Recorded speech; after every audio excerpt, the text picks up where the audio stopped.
Hello dears, എല്ലാ മക്കൾക്കും എജ്യുമേറ്റിൻ്റെ മറ്റൊരു ക്ലാസ്സിലേക്ക് സ്വാഗതം. ഇന്നത്തെ ക്ലാസ്സിൽ നമ്മൾ നോക്കാനായിട്ട് പോകുന്നത് 5ാം ക്ലാസ്സിലെ മക്കളുടെ സാമൂഹ്യ ശാസ്ത്രത്തിൻ്റെ ഒരു മലയാളം ക്വസ്റ്റ്യൻ പേപ്പറാണ്. സെറ്റ് ക്വസ്റ്റ്യൻ പേപ്പറാണ്. ഇതിൻ്റെ ഇംഗ്ലീഷ് മീഡിയം ക്വസ്റ്റ്യൻ പേപ്പർ നമ്മൾ ഓൾറെഡി ഒരെണ്ണം അപ്ലോഡ് ചെയ്തിട്ടുണ്ട്. ആ വീഡിയോ കാണാത്തവർ STD5 ക്വസ്റ്റ്യൻ പേപ്പേഴ്സ് എന്നുള്ള പ്ലേലിസ്റ്റ് ഉണ്ട്. അപ്പോൾ ഇംഗ്ലീഷ് മീഡിയം കുട്ടികൾക്കുള്ള വീഡിയോ ആ പ്ലേലിസ്റ്റിൽ പോയി നോക്കിയാൽ നിങ്ങൾക്ക് ലഭിക്കുന്നതാണ് കേട്ടോ. ക്ലാസ്സിലേക്ക് കിടക്കുന്നതിന് മുന്നേയായി ചാനൽ ആദ്യമായി കാണുന്നവരാണെങ്കിൽ ഒന്ന് സബ്സ്ക്രൈബ് ചെയ്ത് സപ്പോർട്ട് ചെയ്യാൻ മറക്കരുത്. അതുപോലെ വീഡിയോ നിങ്ങളുടെ കൂട്ടുകാരിലേക്ക് കൂടെ ഒന്ന് ഷെയർ ചെയ്ത് കൊടുക്കണേ. അപ്പോൾ ശരി, നമുക്ക് നേരെ ക്ലാസ്സിലേക്ക് കിടക്കാം. പ്രവർത്തനം 1 നോക്കൂ. നമുക്കിവിടെ കുറച്ച് തൊഴിലുകളുടെ ചിത്രം തന്നിട്ടുണ്ട്. മീൻ വിൽക്കുന്നത്, അതുപോലെ ബസ് കണ്ടക്ടറുടെ, ചുമട്ട് തൊഴിലാളി, പിന്നെ പടവുകാരൻ്റെ ഒക്കെ ചിത്രം തന്നിട്ടുണ്ട്. വിവിധ തരം തൊഴിലുകൾ നിരീക്ഷിക്കൂ. ചോദ്യം എ, തൊഴിലുകളിൽ നിന്ന് മാത്രമാണോ കുടുംബത്തിന് വരുമാനം ഉണ്ടാകുന്നത്? നിങ്ങളുടെ അഭിപ്രായം വ്യക്തമാക്കി ഒരു കുറിപ്പ് തയ്യാറാക്കുക. തൊഴിലുകളിൽ നിന്ന് മാത്രമല്ല കുടുംബത്തിന് വരുമാനം ലഭിക്കുന്നത്. കൃഷി, വാടക, പെൻഷൻ, ബാങ്ക് നിക്ഷേപം, സർക്കാർ ആനുകൂല്യങ്ങൾ തുടങ്ങിയവയിൽ നിന്നും വരുമാനം ലഭിക്കുന്നുണ്ട്. ചോദ്യം ബി, സമൂഹത്തിൽ നിലനിൽക്കുന്ന വിവിധ തരം സാമ്പത്തിക അസമത്വത്തിന്റെ കാരണങ്ങൾ പട്ടികപ്പെടുത്തുക. ഒരുപാട് കാരണങ്ങളുണ്ട്. തൊഴിൽ മേഖലയിലെ വേതന വ്യത്യാസം, അതായത് കൂലിയിൽ അവർക്ക് ലഭിക്കുന്ന കൂലിയിലെ വ്യത്യാസം, പിന്നെ വിദ്യാഭ്യാസവും നൈപുണ്യവും, അതായത് വിദ്യാഭ്യാസമുള്ള ആളുകൾക്കും അതുപോലെ കഴിവുള്ള ആളുകൾക്കും കുറച്ചുകൂടെ നല്ല അവസരങ്ങൾ ലഭിക്കും. അപ്പോൾ അവർക്ക് കുറച്ചുകൂടെ നല്ല ജോലിയും അതിനനുസരിച്ച് ഉയർന്ന വരുമാനവും ലഭിക്കും. സ്വത്തിൻ്റെ ഉടമസ്ഥാവകാശം, ചിലർക്ക് പാരമ്പര്യമായിട്ട് സ്വത്തുക്കളുള്ള ആളുകളായിരിക്കും, ചിലർക്ക് സാമ്പത്തികമായിട്ട് ശേഷി ഇല്ലാത്തവരായിരിക്കും. അപ്പോൾ അതും സാമ്പത്തിക അസമത്വത്തിന് കാരണമാണ്. പിന്നെ അവസരങ്ങളുടെ ലഭ്യത കുറവ്, ഒരുപാട് പേർക്ക് പഠിപ്പും ജോലിയൊക്കെ വിദ്യാഭ്യാസം ഒക്കെ ഉണ്ടായിട്ടും വേണ്ട രീതിക്ക് അവസരങ്ങൾ ലഭിക്കുന്നില്ല. കഴിവുണ്ടെങ്കിലും വേണ്ട രീതിക്ക് തൊഴിലിനുള്ള അവസരങ്ങൾ ലഭിക്കാതെ പോകുന്നുണ്ട്. അതുപോലെ ഒരുപാട് ആളുകൾ അൺഎംപ്ലോയ്മെൻ്റ് ആയിട്ട് തൊഴിലില്ലാതെ നിൽക്കുന്നവരുണ്ട്. അല്ലെങ്കിൽ പല സ്ഥാപനങ്ങളിലും തൊഴിൽ വേക്കൻസി ഒഴിവുണ്ടല്ലോ, അതില്ലാത്തവരുണ്ട്. അപ്പോൾ അവിടെയും തൊഴിലിൻ്റെ അവസര സാധ്യത നഷ്ടമാവുകയാണ്. അതുപോലെ സാങ്കേതിക വിദ്യയുടെ സ്വാധീനം, അതായത് കുറച്ചുകൂടെ ഇന്ന് ടെക്നോളജികളൊക്കെ കുറച്ചുകൂടെ അഡ്വാൻസ്ഡ് ആണ് അല്ലേ. ഒരുപാട് നല്ല സാങ്കേതിക വിദ്യയിലൊക്കെ ഒരുപാട് നല്ല അവസരങ്ങൾ ലഭിക്കുന്നുണ്ട്. പക്ഷേ എങ്കിൽ പോലും അതൊന്നും അറിയാത്ത, അല്ലെങ്കിൽ ആ അവസരങ്ങളൊന്നും യൂട്ടിലൈസ് ചെയ്യാൻ പറ്റാത്ത ആളുകളുണ്ട്.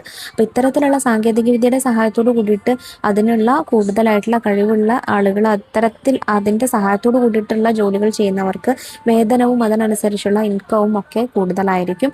അല്ലാത്തവർക്ക് അതിനനുസരിച്ച് വരുമാനം കുറവായിരിക്കും. അപ്പോൾ ഇതൊക്കെ കുറച്ച് സാമ്പത്തിക അസമത്വങ്ങൾക്ക് ഉദാഹരണങ്ങളാണ്. പ്രവർത്തനം 2, ചോദ്യം എ, ഗ്രഹങ്ങളും അവയുടെ സവിശേഷതകളുമായി ബന്ധപ്പെട്ട വർക്ക് ഷീറ്റ് പൂർത്തിയാക്കുക. നമുക്കിവിടെ ടേബിളിൽ ഗ്രഹങ്ങളുടെ പേര്, അതുപോലെ അതിൻ്റെ സവിശേഷതകൾ, പ്രത്യേകതകൾ എന്തൊക്കെയെന്നാണ് തന്നിട്ടുള്ളത്.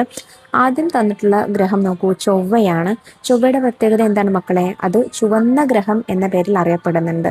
പിന്നെ വലുപ്പത്തിൽ 2ാം സ്ഥാനത്ത് നിൽക്കുന്ന ഗ്രഹമാണ് ശനി.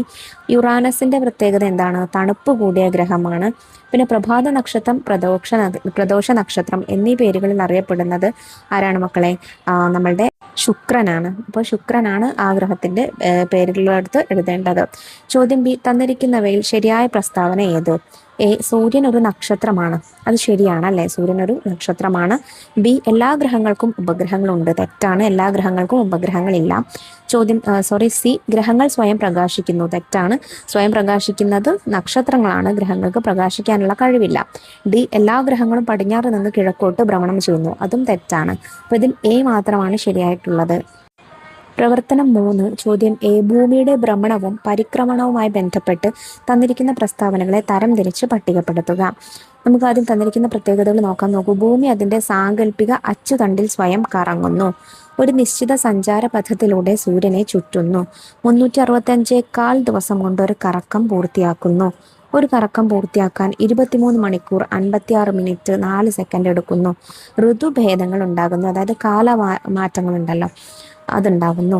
സൂര്യൻ കിഴക്കുതിച്ച് പടിഞ്ഞാറ് അസ്തമിക്കുന്നതായി അനുഭവപ്പെടുന്നു. ഇത്രയും പ്രത്യേകതകളാണ് നമുക്ക് തന്നിട്ടുള്ളത്. ഇതിൽ ഭ്രമണത്തിൻ്റെതും പരിക്രമണത്തിൻ്റെയും ഇത് വേറെ വേറെ എഴുതണം. ഒരെണ്ണം നമുക്കവിടെ തന്നിട്ടുണ്ട്. ഭ്രമണം എന്ന് പറഞ്ഞാൽ ഭൂമി അതിൻ്റെ സാങ്കല്പിക അച്ചുതണ്ടിൽ സ്വയം കറങ്ങുന്നതാണ്. പരിക്രമണത്തിൻ്റെ തന്നിട്ടുള്ളത് ഋതുഭേദങ്ങൾ ഉണ്ടാകുന്നു. അപ്പോൾ ബാക്കിയുള്ളത് നോക്കാം. ഭ്രമണത്തിൻ്റെത് മുഴുവൻ നോക്കൂ. ഭൂമി അതിൻ്റെ സാങ്കല്പിക അച്ചുതണ്ടിൽ സ്വയം കറങ്ങുന്നു. ഒരു കറക്കം പൂർത്തിയാക്കാൻ 23 മണിക്കൂർ 56 മിനിറ്റ് 4 സെക്കൻഡ് എടുക്കുന്നു. സൂര്യൻ കിഴക്കുതിച്ച് പടിഞ്ഞാറ് അസ്തമിക്കുന്നതായി തോന്നുന്നു. അതുപോലെ രാവും പകലും ഉണ്ടാകുന്നതും ഭ്രമണം കൊണ്ടാണ്. അതും നോട്ട് ചെയ്ത് വെക്കണം കേട്ടോ. പിന്നെ പരിക്രമണത്തിന്റെ പ്രത്യേകതകൾ: ഒരു നിശ്ചിത സഞ്ചാര പഥത്തിലൂടെ സൂര്യനെ ചുറ്റുന്നു. 365 ദിവസം കൊണ്ട് ഒരു കറക്കം പൂർത്തിയാക്കുന്നു. അല്ലെങ്കിൽ ഒരു വർഷം വേണ്ടി വരുന്നു എന്നും ചോദിക്കാം. ഋതുഭേദങ്ങൾ ഉണ്ടാകുന്നു, അതായത് സീസണുകൾ ഉണ്ടാകുന്നു. ഇതിലെ ചോദ്യം ബി: അമേരിക്കയിലെ ന്യൂയോർക്കിൽ പകൽ സമയം നടക്കുന്ന കോപ്പ അമേരിക്ക മത്സരത്തിന്റെ തത്സമയ സംപ്രേഷണം കേരളത്തിൽ താമസിക്കുന്ന കുട്ടി രാത്രിയാണ് കാണുന്നത്. ഇതിന് കാരണം ഭൂമിയുടെ ഏത് ചലനമാണ്? അപ്പോൾ നമ്മൾ നേരത്തെ പറഞ്ഞു രാവും പകലും തമ്മിലുള്ള മാറ്റം, അല്ലെങ്കിൽ ഭൂമിയുടെ രണ്ട് ഭാഗത്തുള്ള രണ്ട് രാജ്യങ്ങളിൽ രണ്ട് സമയമാണ് ഉണ്ടാവുന്നത്. അതിനുള്ള മാറ്റത്തിന് കാരണം എന്താണ്? നമ്മൾ പറഞ്ഞിട്ടുണ്ട്, ഭൂമിയുടെ ഭ്രമണമാണ്. പ്രവർത്തനം 4: സമൂഹത്തിന്റെ നിലനിൽപ്പിനും സുഗമമായ പ്രവർത്തനങ്ങൾക്കും വേണ്ടി ഏർപ്പെടുത്തുന്ന അംഗീകരിക്കപ്പെട്ട നിയന്ത്രണങ്ങളും വ്യവസ്ഥകളുമാണ് നിയമം. ചോദ്യം എ: നിയമങ്ങളുമായി ബന്ധപ്പെട്ട് ഡയഗ്രാം പൂർത്തിയാക്കൂ. അപ്പൊ നിയമത്തെ രണ്ടാക്കി തരം തിരിച്ചിട്ടുണ്ട്. ആദ്യത്തേത് എന്താണ് മക്കളെ? അലിഖിത നിയമം, അതായത് എഴുതപ്പെടാത്ത നിയമങ്ങൾ, കൃത്യമായി എഴുതപ്പെടാത്തവയാണ് അലിഖിത നിയമങ്ങൾ. പിന്നെ ലിഖിത നിയമങ്ങൾ, അതായത് നിയമനിർമ്മാണ സഭകൾ വഴി രൂപപ്പെടുന്നവ അല്ലെങ്കിൽ എഴുതപ്പെട്ട നിയമങ്ങളാണെന്ത്? ലിഖിത നിയമങ്ങൾ. ഇതിലെ ബി ചോദ്യം: സ്കൂളിന്റെ സുഗമമായ പ്രവർത്തനത്തിന് കുട്ടികൾ പാലിക്കേണ്ട ഏതെങ്കിലും രണ്ട് വ്യവസ്ഥകൾ അല്ലെങ്കിൽ മാർഗനിർദ്ദേശങ്ങൾ എഴുതുക. ഒരുപാട് കാര്യങ്ങൾ നമുക്ക് ഇതിൽ ഇൻക്ലൂഡ് ചെയ്യാം. അതായത് സ്കൂളിന്റെ സുഗമമായ നടത്തിപ്പിന് വേണ്ടിയിട്ട് വേണ്ട കുട്ടികൾ പാലിക്കേണ്ട നിയമങ്ങൾ. അതിൽ ഏറ്റവും പ്രധാനപ്പെട്ടത് കൃത്യനിഷ്ഠത പാലിക്കുക എന്നുള്ളതാണ്. അതായത് കൃത്യസമയത്ത് ഈ സമയമാകുമ്പോൾ വരിക, ഈ സമയമാകുമ്പോൾ ക്ലാസ്സിൽ കയറുക, ഈ സമയമാകുമ്പോൾ ക്ലാസ്സിന് പുറത്തിറങ്ങുക, വീട്ടിലേക്ക് പോവുക തുടങ്ങിയിട്ടുള്ള കൃത്യനിഷ്ഠ പാലിക്കുക.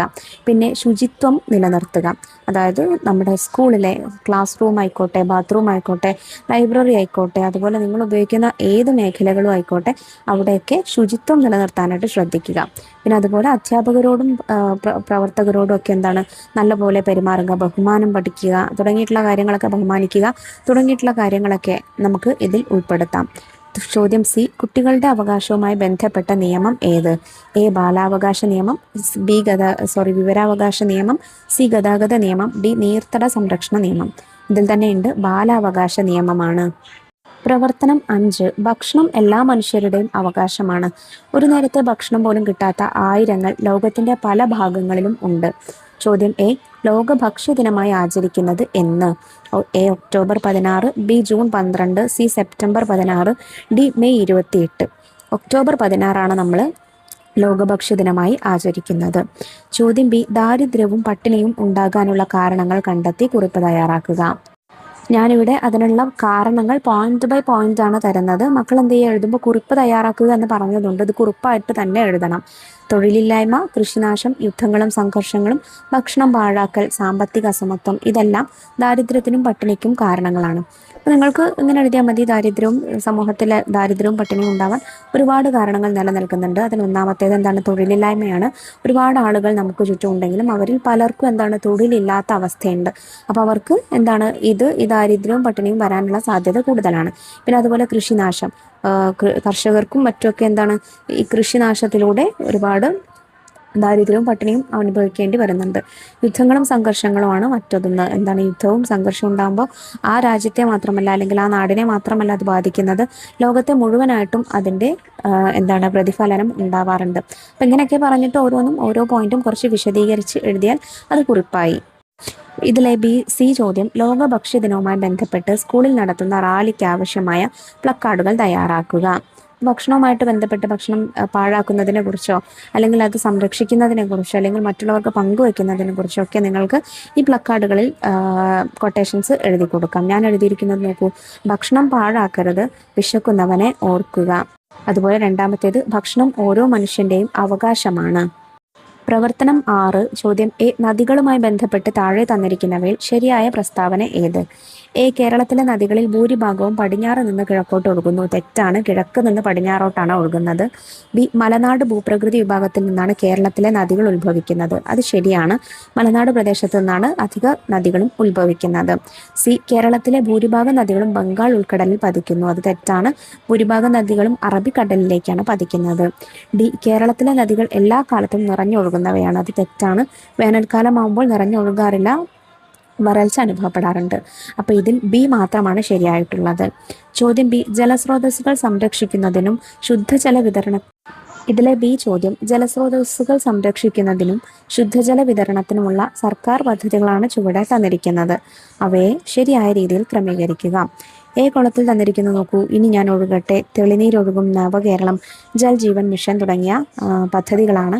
ബി കോളത്തിലുള്ളത് കേന്ദ്ര സർക്കാർ, ഹരിത കേരളം മിഷൻ, തദ്ദേശ സ്വയംഭരണ വകുപ്പ്.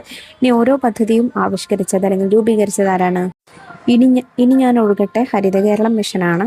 തെളിനീരൊഴുകും നവകേരളം തദ്ദേശ സ്വയംഭരണ വകുപ്പാണ്. ജൽ ജീവൻ മിഷൻ കേന്ദ്ര സർക്കാരിൻ്റെതാണ്.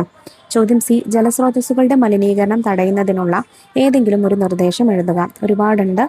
മാലിന്യങ്ങൾ വലിച്ചെറിയാതിരിക്കുക, അഴുക്കുചാലുകൾ നിയന്ത്രിക്കുക, ബോധവൽക്കരണം, ഇതെല്ലാം നിങ്ങൾക്ക് എഴുതി കൊടുക്കാം. പ്രവർത്തനം 7, സുരക്ഷിതമായ ബാല്യം ഓരോ കുട്ടിയുടെയും അവകാശമാണ്. ബാലാവകാശങ്ങൾ സംരക്ഷിക്കുന്നതിനായി നിരവധി നിയമങ്ങളും സംവിധാനങ്ങളും നിലവിലുണ്ട്.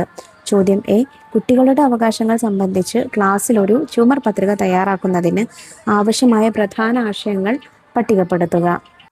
ജീവിതത്തിനുള്ള അവകാശം, അതുപോലെ വിദ്യാഭ്യാസത്തിനുള്ള അവകാശം, സംരക്ഷണത്തിനുള്ള അവകാശം, പങ്കാളിത്തത്തിനുള്ള അവകാശം, ഇതെല്ലാം നിങ്ങൾക്ക് അതിൽ ഉൾപ്പെടുത്താവുന്ന ആശയങ്ങളാണ്. ഇതെല്ലാം ഒന്ന് വിപുലീകരിച്ച് എഴുതിയാൽ മതിയായിരിക്കും. ചോദ്യം ബി, ഇതിലെ ചോദ്യം ബി, ബാലവേല വിരുദ്ധ ദിനമായി ആചരിക്കുന്നത് എന്ന്? A November 20, B November 14, C June 12, D September 7. ബാലവേല വിരുദ്ധ ദിനം വരുന്നത് ജൂൺ 12 അപ്പോൾ ഇത്രയും ക്വസ്റ്റ്യൻസ് ആണ് നമുക്ക് ഈ ചോദ്യപേപ്പറിൽ ഡിസ്കസ് ചെയ്യാനായിട്ടുള്ളത്. ചർച്ച ചെയ്ത ചോദ്യങ്ങളൊക്കെ മക്കൾക്ക് എല്ലാവർക്കും ഉപകാരപ്രദമായി എന്ന് വിശ്വസിക്കുന്നു. 5ാം ക്ലാസ്സിലെ കൂടുതൽ ചോദ്യപേപ്പറുകൾക്ക് വേണ്ടി ചാനൽ ഒന്ന് സബ്സ്ക്രൈബ് ചെയ്ത് വെക്കുക. അതുപോലെ ഇന്നത്തെ ക്ലാസ് ഉപകാരപ്രദമായിട്ടുണ്ടെങ്കിൽ നിങ്ങളുടെ കൂട്ടുകാരിലേക്കൂടെ വീഡിയോ ഒന്ന് ഷെയർ ചെയ്ത് കൊടുക്കുക. അപ്പോൾ ശരി, നമുക്ക് അടുത്ത ക്ലാസ്സുമായി വീണ്ടും കാണാം. താങ്ക്